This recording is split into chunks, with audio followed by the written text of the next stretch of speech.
Hello, everyone, and welcome back once again to Pro Wrestling Weekly on the Upper Tier Podcast. It's that time again. It's the 19th of December, which means it's this day in wrestling history. And this time, we're going all the way to the MCI Center, which is now the Verizon Center in Washington, D.C., Sunday, December 19th, 1999, for Starcade. That's right, WCW Starcade 1999 took place on this date. And this one showed all the problems with WCW at the time. This pay-per-view had 13 matches. 13, none of which were dark matches, which is crazy.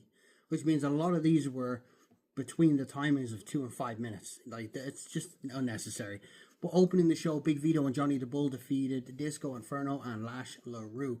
What's funny was this was a meaningless tag team match, and it almost got 10 full minutes compared to other matches which probably people would have rather seen.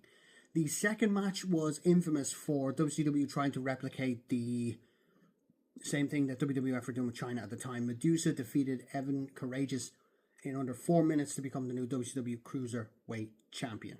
They were trying to replicate that popularity that China had in WWF at the time, becoming Intercontinental Champion. They tried to do that with Medusa, which just didn't come off because it was just, it was almost like copy and paste with the talent. In the third competition, Norman Smiley, who was insanely over at this time in WCW and just beforehand, defeated Meng, also known as Haku, in under 5 minutes. And that was for a combined WCW United States title and WCW World Television title. Those two titles were on the line, and Norman Smiley got his hands on 2 of the belts. And coming up in the fourth match, which was really pointless, Asia Di Malenko, Perry Saturn, and Shane Douglas took on Jim Duggan, Kevin Sullivan, Mike Rotunda, and Rick Steiner. Shane Douglas was basically on commentary for the entire match, didn't actually do anything. And this one was basically the same. It was like Shane Douglas was not in WCW's favor and basically pushed down and forced into commentary. Then we have the fifth contest, which is Vampiro versus Steve Williams. Vampiro won this by DQ and was forced into a second match.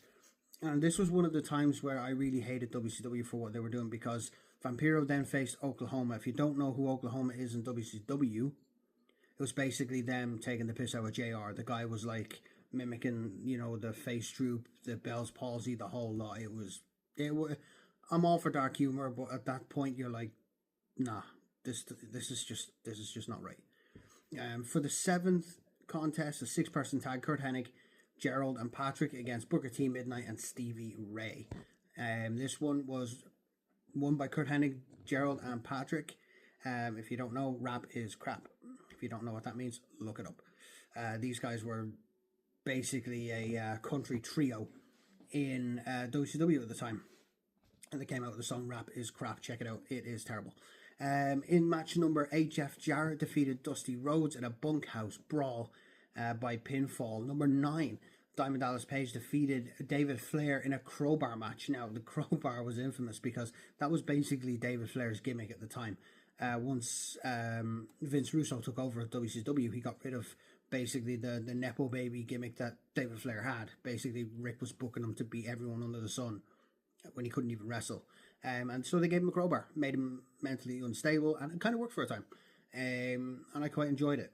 Sting defeated Lex Luger by disqualification. For the 10th match, the 11th match, Kevin Nash defeated Sid Vicious in a powerbomb match.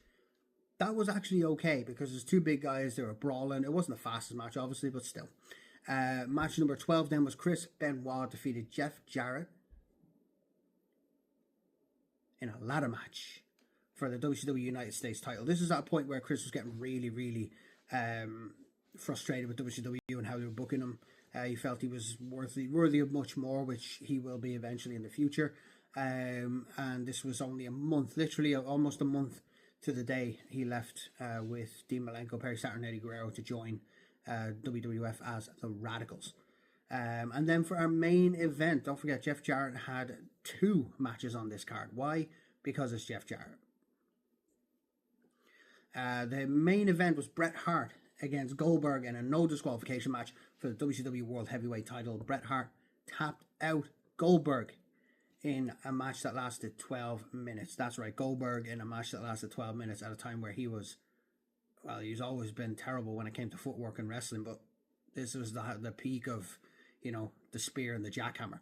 So there you go, folks. The total attendance for this one was 8,582, which, to be honest, for the time, wasn't that bad in attendance for WCW, given the downturn in their quality of TV and how many matches they were trying to squeeze into TV and pay-per-views. So that wasn't too bad in attendance. That was the 19th of December. See you on the next one.